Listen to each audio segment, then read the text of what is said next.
Let's jump right into this explainer because we're looking at a completely fascinating way to understand how our bodies process food. Most of us look at our plates and just see a math equation, right? We're counting calories, weighing the proteins, the fats, the carbs. We tend to treat our digestive system like this highly mechanical, kind of sterile chemical processing plant. But today, we're throwing that math problem out the window. We're pulling from our source material on traditional Chinese medicine, or TCM, to explore digestion as this intricate, super dynamic, and honestly, almost magical system of alchemy happening right inside of you.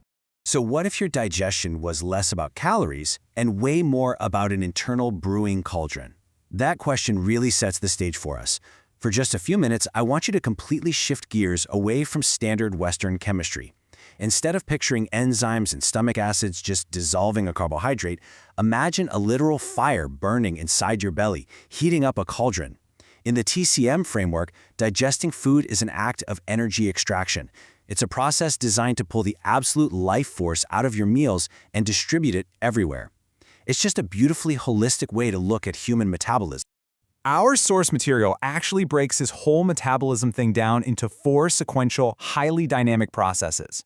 The first step, reception of food and drink, is pretty straightforward. It's literally just taking in your meal and physically breaking it down in your mouth. But the magic really kicks into high gear during the second, third, and fourth steps. That's where the TCM perspective builds this entirely unique narrative. So let's walk through exactly how your body takes a simple Tuesday night dinner and transforms it into the raw energy that powers your life.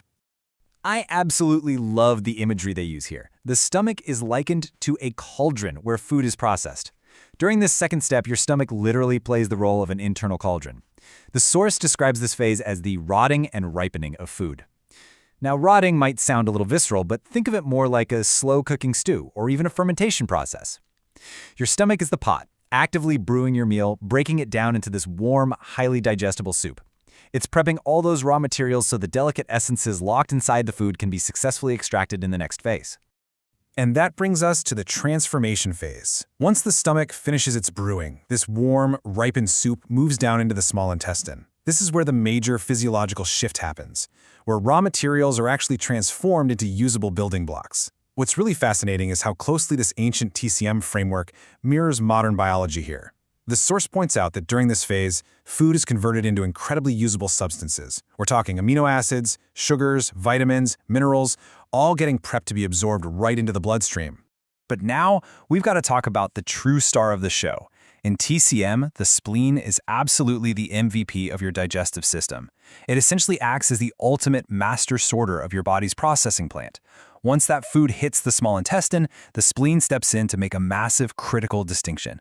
It meticulously separates out the usable, pure nutrients from the unusable, turbid waste. The waste gets sent downwards for elimination, but those usable, pure parts, the spleen grabs hold of them to transform them into something truly incredible. Here is the real kicker.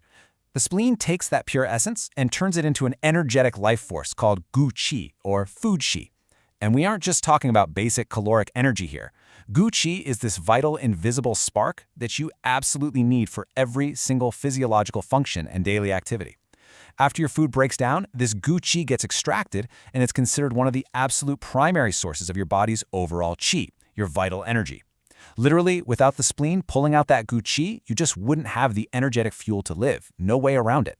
But there's another side to that coin, which is jing, or food essence. While gu qi is that energetic, invisible life force, jing represents the actual physical nutritional components. This is the physical matter, the proteins, fats, and carbs that gets absorbed to support tissue growth, cell repair, and bodily maintenance. So if qi gives you the energy to get up and move, jing physically builds the body doing the moving.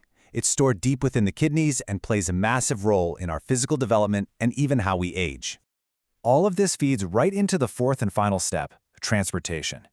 Once the spleen extracts the qi and the jing, it suddenly puts on the hat of a master logistics manager. It has very specific dispatch pathways.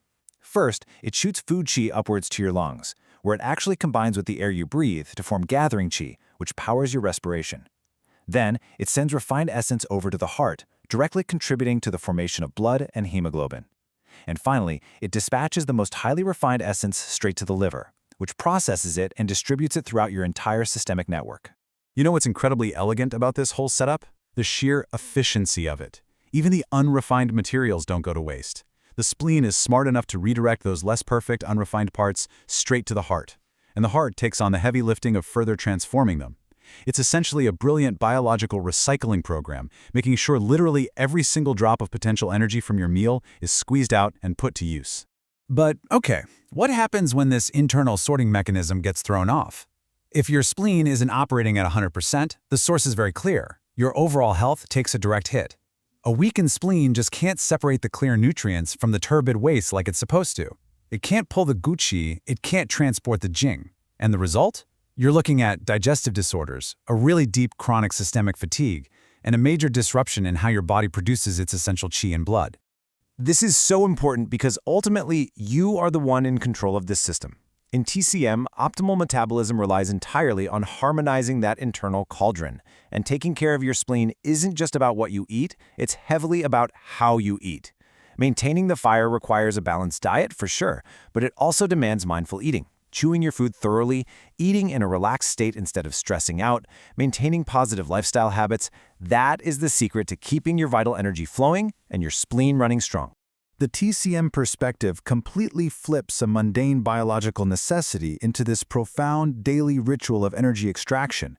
You aren't just filling up a gas tank, you are feeding a fire, extracting the very spark of life, and physically building your body's essence.